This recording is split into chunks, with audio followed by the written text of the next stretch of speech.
Topic on the list today that we're talking about is this brand new series. If you missed some of it this morning, it's called Our Town. How about it? I think it's a great idea. You enjoying it? Sure.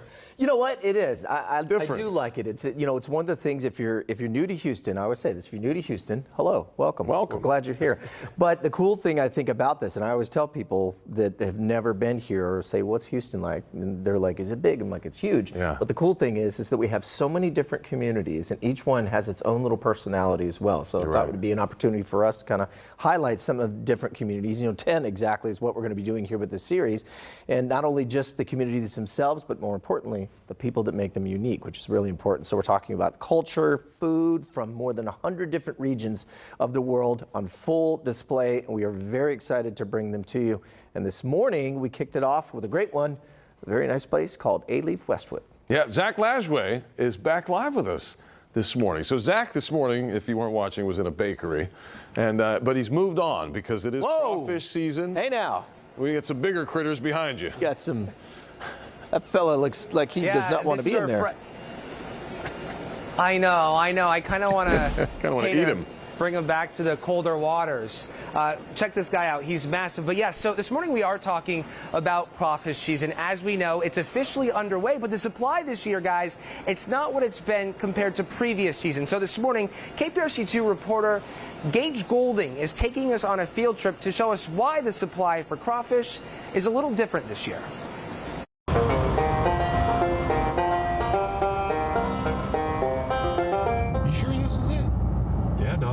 More than 3 hours east of Houston, where there's more acres of farmland than people, is where we find those delectable mud bugs. And you're just looking for a little baby. They're looking for babies. Here, on the thousands of acres of Southern Louisiana rice farms, is a critter Houstonians crave now more than ever. Everything I buy goes to Houston, which is well over 2 million pounds a year. Meet Jeff Broussard. He's been fishing crawfish from this land for well over a quarter century. 33 years. 33 years. Yeah. What makes you want to keep doing this every year? It's part of me. It's all I know. Coming off a record-breaking season last year, a long summer drought dried up these rice fields, killing nearly every mud bug burrowed beneath the ground. So there's roughly 260,000 acres of crawfish. In southwest Louisiana, there's 80,000 gone this year. This leaves farmers about 2 or 3 months behind schedule. Meanwhile, distributors like second-generation crawfish seller Andrew Lee are begging for every mud bug pulled from these rice fields. That means paying top dollar. Retailed out price to restaurants right now around $10 and $10 a pound. Last year, he was selling crawfish for $4 a pound. This year, it's $10.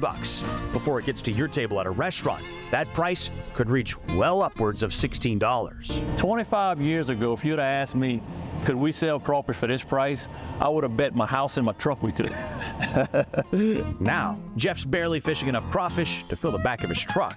And I'm going to show y'all like what's going on in the field. Now, when we talk about fishing for crawfish, this isn't an elegant yacht with wine and crackers. Rather, more like a combination of a skiff and a tractor, pushing its way through the flooded fields. And we're going along for the ride. Hold on to one of these rails. The one-man band Fishing Man guiding this contraption, already pulling in some of today's catch. So he's literally fishing and bagging them all at the same time. And I mean, size-wise, are these good ones or? Size-wise, right now, this is gold. Really? Yeah, everybody would fight over these right now. Our lovely captain putting me in the hot seat just to see how tough this job is, with a little reward, rebate. You know what I feel like we're doing? I feel like I'm on dirty jobs. Pulling pot after pot. One little guy. But not finding much at all. Typically when they pull these pots up, they want them to be half full. Today, just 3 of these guys, which is why we're not seeing as many in Southeast Texas. And so a lot of people are asking, why are the crawfish prices so high? It's because of this, right? Like, you're usually producing 10 to 20 sacks, and you're only producing 3 bags. It's brutal. After all of the fields are fished, the rather light catch heads to be weighed, tagged, and cooled before a truck hauls them to Houston the next day. But as of late, those catches are costing Jeff and Andrew money because the volume simply just isn't there. And if something doesn't change soon, both could be in a tough spot. Could this put you out of business? Oh, for sure. It can make you or break you, you know what I mean? If you don't have any crawfish and your business is 70% yeah, it's gonna hurt. But 2-3 years of this, that could be a nail in the coffin. 2 or 3 years of, like this right here, this industry will be dead. So every year is different, and it's a challenge, and that's what keeps me going. I'm gonna do this till I die. I'll never retire. And we want to thank reporter Gage Golding and photojournalist Vladimir Moquette for that report. This morning we are live at Lafitte's Seafood. With us is owner Andrew Lee. Andrew, thank you so much for joining us this morning to talk about crawfish. As we know, crawfish season is underway. It's a favorite among Houstonians. Yep, no problem. Supply here this year is a little different, though. Yeah, supply this year it's a little shorter than previous years. Well, not a lot. It's a lot shorter than previous years. What influences that? Mother Nature, the drought that we had back in September, October, just dried out the fields completely. I understand keeping crawfish alive can be a task. Why is it harder when there is a limited supply? Keeping crawfish alive isn't a task due to the fact that there's a low supply. It's more so the molting period that they go through. Molting period is kind of like a growing period for them, where the weather influx of warm weather to cold weather to warm weather. When the water gets too warm, the crawfish tends to shed their shells, especially in this early season. And when we get a cold front that blows in, it kind of pushes them out of that molt. And they'll start running again, they'll eat again.